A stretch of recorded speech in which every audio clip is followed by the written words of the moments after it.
جب اللہ کسی عورت سے راضی ہوتا ہے تو اس کے جسم میں یہ 8 نشانیاں ظاہر ہوتی ہیں۔ 8 ایسی نشانیاں جس عورت میں ظاہر ہوں تو وہ خوش ہو جائے کہ اس کا رب، اس کا خدا اس سے راضی ہو گیا ہے سمجھو۔ بسم اللہ الرحمن الرحیم۔ اللہ راضی ہوتا ہے تو 8 نشانیاں ظاہر ہوتی ہیں، اللہ کی اپنے بندے سے محبت کی نشانیاں۔ اگر کسی میں ایک نشانی بھی ظاہر ہو جائے تو سمجھ لینا کہ اللہ اس سے محبت کرتا ہے۔ ساتھ ہی آپ کو بتائیں گے کہ حضرت علی رضی اللہ تعالیٰ عنہ نے فرمایا، عورت کو گالی دینا کیسا ہے اور اس کے ساتھ مار پٹائی کرنا کیسا ہے، اسے گھر میں کیا ہوتا ہے۔ ناظرین، سب سے پہلی نشانی اللہ پاک جس کو دین کی سمجھ عطا فرماتا ہے، دین سے جوڑ دیتا ہے تو اسے اپنا محبوب بنا لیتا ہے۔ حضرت عبداللہ ابن مسعود رضی اللہ تعالیٰ عنہ سے مروی ہے کہ رسول اللہ صلی اللہ علیہ وآلہ وسلم نے فرمایا، اللہ پاک تمہارے درمیان اخلاق بھی تقسیم کرتے ہیں جس طرح رزق تقسیم کرتے ہیں۔ اللہ پاک دنیا اس کو بھی دیتے ہیں جو اللہ پاک کا پیارا ہو یا نہ ہو، لیکن اللہ پاک دین کی سمجھ اس کو دیتے ہیں جو اللہ کا محبوب ہوتا ہے۔ عبادت کی محبت، قرآن کی محبت، اللہ کی محبت، اللہ کے ذکر سے محبت، رسول سے محبت، رسول اللہ پر درود سلام بھیجنے کا شوق اور تڑپ، یہ وہ چیزیں ہیں جس بات کی نشانی ہے کہ اللہ نے اسے بہت پیارا بنا لیا ہے۔ دوسری نشانی رسول اللہ صلی اللہ علیہ وآلہ وسلم نے فرمایا، اللہ جسے اپنا بناتے ہیں تو پھر اس پر تھوڑی سی آزمائش بھی ڈالتے ہیں، یعنی اللہ پاک دیکھنا چاہتے ہیں کہ یہ بندہ میرے فیصلے پر راضی ہوتا بھی ہے یا نہیں۔ جو راضی ہو جائے اللہ پاک اسے دنیا میں بھی راضی کرتے ہیں اور آخرت میں بھی راضی کریں گے۔ جو اس وقت بخلاہٹ کا شکار ہو جائے کہ یہ کیا ہو گیا میرے ساتھ، میں تو نماز بھی پڑھتا ہوں، قرآن کی تلاوت بھی کرتا ہوں، پھر مجھے بخار کیوں آ گیا، میں تو دین کا کاربند ہوں، پھر مجھے کیوں فکر ہو رہی ہے، تو ایسا نہیں سوچنا چاہیے۔ حضرت بلال حبشی رضی اللہ تعالیٰ عنہ سے کسی نے پوچھا، آپ بڑی توحید کی باتیں کرتے ہیں تو آپ کو اتنی بری طرح سے مار کیوں پڑی ہے؟ تو آپ رضی اللہ تعالیٰ عنہ نے فرمایا کہ تم بھی تو بازار جا کر یہ برتن خریدنے سے پہلے اسے بچا کر دیکھتے ہو کہ مٹی صحیح طرح سے لگی ہے یا نہیں۔ بس اللہ نے بھی مجھے آزمایا تھا۔ اس کے بعد ہی وہ غلام تھا جس کا رنگ بھی کالا تھا، موٹے موٹے ہونٹ تھے، جس کے بارے میں اللہ کے پیارے رسول صلی اللہ علیہ وآلہ وسلم فرماتے ہیں کہ جب میں جنت میں جا رہا تھا، جب مجھے معراج کرائی گئی تو آگے آگے کسی کے چلنے کی آہٹ سنائی دی۔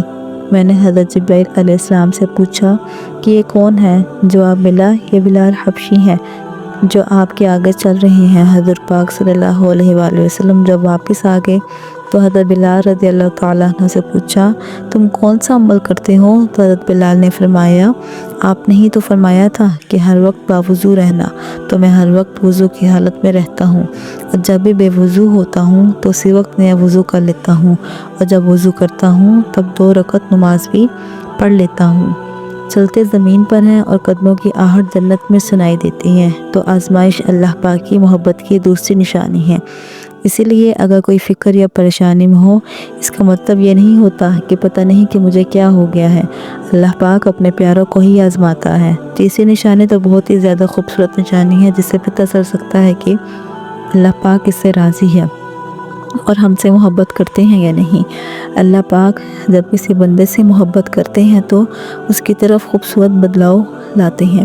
حدیث میں آتا ہے کہ جب اللہ پاک کسی سے محبت کرتے ہیں تو اللہ پاک حضرت جبرائیل علیہ السلام کو فرماتے ہیں، اس کے بعد آسمانوں میں زلزلہ آ جاتا ہے، سب فرشتے بے ہوش ہو جاتے ہیں۔ پھر جب اللہ کے حکم سے جب ہوش میں آتے ہیں تو سب سے پہلے حضرت جبرائیل علیہ السلام کو اجازت ہوتی ہے، تو حضرت جبرائیل علیہ السلام سوال کرتے ہیں کہ ہمارے رب نے کیا فرمایا ہے، اور اس کے بعد خود ہی کہتے ہیں کہ اللہ نے جو بھی فرمایا ہوگا وہ حق فرمایا ہوگا۔ پھر اللہ فرماتے ہیں، جبرائیل میں نے آج اس بندے کو اپنا محبوب بنا لیا، تم بھی اسے اپنا محبوب بناؤ۔ حضرت جبرائیل علیہ السلام بھی اس بندے سے محبت کرنے لگتے ہیں۔ پھر حضرت جبرائیل علیہ السلام کو حکم ہوتا ہے کہ آسمان کے تمام فرشتوں کو خبر دے دو، یہ اللہ کا پیارا بن گیا ہے۔ حضرت جبرائیل علیہ السلام، آسمان کے تمام فرشتے اور تمام نورانی مخلوقات بھی اس سے محبت کرتے ہیں۔ آسمان کے کھربوں فرشتے اس سے محبت کرنے لگتے ہیں۔ پھر ایک فرشتہ آسمان سے دنیا میں آتا ہے اور اعلان کرتا ہے کہ اے لوگو فلاں شخص اللہ کا محبوب ہے۔ حضرت جبرائیل علیہ السلام اور تمام آسمانوں کی نوری مخلوقات اس سے محبت کرتی ہے، تم بھی اس سے محبت کرو۔ پھر دنیا والوں کے دلوں میں اللہ پاک اس بندے کی محبت ڈالتا ہے، تو اس لیے دنیا میں 2 کام ضرور کرو جس کو کرنے سے اللہ ہم سے راضی ہو جائے، ہمیں اپنا محبوب بنا لے، انشاءاللہ دنیا اور آخرت میں کامیاب ہو جاؤ گے۔ حضرت عبداللہ ابن عباس رضی اللہ تعالیٰ عنہ فرماتے ہیں کہ جب نیکیاں قبول ہو جاتی ہیں تو انسان کے جسم میں یہ 5 نشانیاں ظاہر ہوتی ہیں۔ نمبر 1، جب انسان کی نیکی قبول ہو جاتی ہے تو اس کی وجہ سے اس کے چہرے پر عجیب سی رونق آ جاتی ہے، یعنی وہ انسان دنیا کے سامنے اپنی خوشی کا اظہار اپنی مسکراہٹ اور بشاشت کے ساتھ کرتا ہے۔ وہ ہر ایک وقت خوش رہتا ہے، بلکہ یوں لگتا ہے اس دنیا میں اسے بڑا سکون اور وقار والا کوئی نہیں، لگتا ہے کہ اسے دنیا کا کوئی غم ہی نہ ہو۔ یہ خوشی ہر ایک کو نصیب نہیں ہوتی۔ نمبر 2، اس کا دل روشن ہو جاتا ہے، یعنی وہ ہر وقت اللہ کے وعدوں پر امید رکھتا ہے، اس کے پاس کچھ ہو یا نہ ہو، لیکن اس کے دل میں اتنی خوشی ہوتی ہے کہ اس کو کوئی پرواہ ہی نہیں ہوتی۔ اور یہ یاد رکھنا کہ امیر انسان مال سے نہیں بنتا، بلکہ امیر ہمیشہ دل سے بنتا ہے۔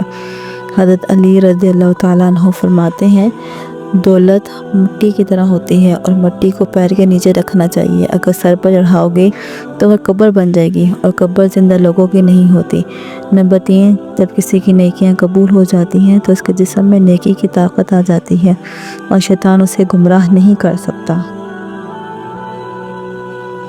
شیطان سے بچنے کی قوت اللہ اس کے جسم میں پیدا کر دیتا ہے۔ نمبر 4، وہ اپنے مال و دولت میں فراوانی پیدا کرتا ہے، یعنی اللہ اس کے رزق میں برکت پیدا کرتا ہے۔ وہ چاہے لوگوں پر کتنا بھی خرچ کرے، ضرورت مندوں کو کتنا بھی بانٹے، اس کی دولت میں کمی نہیں آتی۔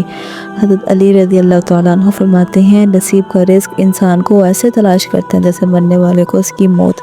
نمبر 5، لوگوں کے دلوں میں اللہ اس کی محبت پیدا کر دیتا ہے، یعنی جب اللہ اپنے بندے سے خوش ہوتا ہے تو اس وقت اس کی محبت لوگوں کے دلوں میں پیدا کر دیتا ہے۔ ناظرین، اب آپ کو بتاتے ہیں عورت کی ذمہ داری کیا ہے۔ حضرت علی رضی اللہ تعالیٰ عنہ نے فرمایا عورت کی سب سے بڑی ذمہ داری کیا ہے۔ حضرت علی کی خدمت میں ایک شخص آیا اور دست ادب کو جوڑ کر عرض کرنے لگا، یا علی، میری بیوی میرے گھر کا کام صحیح نہیں کرتی، نہ میرے کپڑوں کی دیکھ بھال کرتی ہے، نہ گھر کی صفائی ٹھیک طرح سے کرتی ہے، تو کیا میرا ڈانٹنا غصہ کرنا صحیح ہے؟ بس یہ کہنا تھا تو حضرت علی نے فرمایا، اے شخص، کس نے کہا کہ تمہاری بیوی تمہارے گھر کا کام واجب ہے؟ یاد رکھنا، اسلام نے عورت کی عزت کو جتنا بلند کیا ہے اتنا کسی مذہب نے نہیں کیا۔ میں نے اللہ کے رسول صلی اللہ علیہ وآلہ وسلم سے سنا، عورت کی سب سے بڑی ذمہ داری یہ ہے کہ وہ اولاد کی اچھی پرورش کرے اور وہ اپنے اولاد کا خیال رکھے، لیکن اگر اپنی اولاد کی پرورش کرنے کی اجرت شوہر سے مانگنا چاہے تو وہ بھی مانگ سکتی ہے۔ اور تم گھر کے کام کی بات کر رہے ہو، خوشی سے گھر کا کام عورت کرتی ہے، گھر کو سنبھالتی ہے، تو یہ اس کی عظمت ہے، یہ اس کا بڑا پن ہے، اس کا شکریہ ادا کیا کرو، اس کا احترام کیا کرو۔ میں نے اللہ کے رسول صلی اللہ علیہ وآلہ وسلم سے سنا، جس وقت عورت اپنے گھر کا کام کرتی ہے اس وقت اللہ اپنے فرشتوں کو زمین پر بھیجتے ہیں اور کہتے ہیں جب تک یہ عورت گھر کا کام کرتی رہے اس کے لیے عبادت لکھتے رہو، اور وہ وقت جو عورت گھر کے کام میں لگاتی ہے وہ اس کی عبادت میں شامل ہو جاتا ہے۔ یہ عورت کی عظمت ہے کہ وہ تمہارے گھر کو جنت بناتی ہے، تمہارے بچوں کو عظیم انسان بناتی ہے۔ لیکن اگر کوئی عورت پر ظلم کرے، گھر کے کام کی وجہ سے اسے ٹوکتا رہے، اس پر ظلم کرتا رہے، تو روز محشر میں اللہ اس انسان کو گدھے کی شکل میں اٹھائے گا اور دوزخ کا دروازہ ان لوگوں کے لیے کھولا جائے گا اور یہ کہا جائے گا کہ یہ وہ انسان ہے جنہوں نے اپنی عورتوں پر ظلم کیا، ان کو حقیر سمجھا اور ان کو غلام سمجھا۔ ناظرین، اب ہم کو بتاتے ہیں کہ علی رضی اللہ تعالیٰ عنہ نے فرمایا گھر میں عورت کا رونا کیسا ہے، عورت پر ظلم کرنے کی کیا سزا ہے۔ حضرت علی راستے سے گزر رہے تھے کہ دیکھا کہ ایک شخص اپنی بیوی پر ظلم کر رہا تھا۔ حضرت علی ان کے قریب گئے اور فرمانے لگے، اے شخص، اللہ سے ڈرو، تمہاری مفلسی، پریشانی اور رزق میں تنگی کا سبب یہ ہے کہ یہ تمہاری بیوی تمہارے ہی ظلم کی وجہ سے تمہارے ہی گھر میں روتی ہے۔ میں نے رسول اللہ صلی اللہ علیہ وآلہ وسلم سے سنا کہ جس گھر میں عورتیں روتی ہیں اس گھر میں رزق کے فرشتے نہیں آتے، اور یوں اس گھر میں رہنے والے مردوں کے رزق کی راہیں تنگ ہونے لگتی ہیں، اور یوں وہ پریشانی ہونے لگتی ہے اور مفلسی میں گرفتار ہو جاتے ہیں۔ یاد رکھنا اللہ نے اولاد مرد کی تقدیر میں اور دولت عورت کی تقدیر میں لکھی ہوئی ہے، اور تم یہ چاہتے ہو کہ تمہارے رزق میں فراوانی ہو اور عزت شہرت دولت دن بدن بڑھتی جائے، تو اپنے گھر میں اپنی عورتوں کا خیال رکھو، انہیں خوش رکھو۔ اللہ کے فضل و کرم سے تم عزت شہرت اور دولت میں فراوانی پاؤ گے۔ ناظرین، اسی طرح کا ایک اور واقعہ ہے کہ ایک مرتبہ علی رضی اللہ تعالیٰ عنہ راستے سے گزر رہے تھے۔ آپ نے دیکھا ایک شخص اپنی عورت پر ظلم کر رہا تھا اور اس کی توہین کر رہا تھا۔ حضرت علی رضی اللہ تعالیٰ عنہ ان کے قریب گئے اور فرمانے لگے، اے شخص، یاد رکھنا اللہ نے مرد کو طاقتور اس سے بنایا ہے تاکہ وہ عورت کی حفاظت کر سکے، نہ کہ اس عورت پر ظلم کر سکے۔ میں نے نبی کریم صلی اللہ علیہ وآلہ وسلم سے سنا، جو مرد اپنی عورت پر ظلم کرتا ہے تو اللہ اس پر لعنت بھیجتے ہیں۔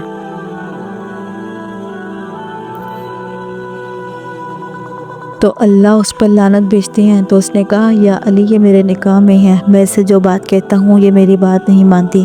تو حضرت علی نے فرمایا، نکاح کا مطلب یہ نہیں کہ تم اپنے لیے غلام خریدا ہے، بلکہ نکاح کا مطلب یہ ہے کہ تم نے اپنی نسل کو بڑھانے کے لیے اس عورت سے مدد طلب کی ہے اور تمہاری اولاد کی اچھی تربیت کے لیے اس عورت کو چنا ہے۔ اے شخص، جس سے بدلی کو سمجھتے ہو، جو سے مدد دی جائے تو اس کو غلام نہیں سمجھتے، اور جو تمہاری اولاد کو پروان چڑھائے اسے حقیر نہیں سمجھتے، بلکہ تمہیں تو اس کا شکر گزار ہونا چاہیے۔ یاد رکھنا، عورت پر ظلم کرنے کا مطلب ہے اولاد کی بغاوت۔ آنے والے وقت میں جو اولاد اس عورت کے جسم سے تمہارے نصیب میں ہوگی تو اس کے وجود میں تمہارے لیے بغاوت ہی بغاوت ہوگی۔ اللہ تعالیٰ سے یہ دعا ہے کہ اللہ ہمیں دین حق پر چلنے کی توفیق عطا فرمائے، ہماری اولاد کو ہمارے لیے رحمت بنائے اور ہمیں دین کی مکمل سمجھ نصیب فرمائے، آمین۔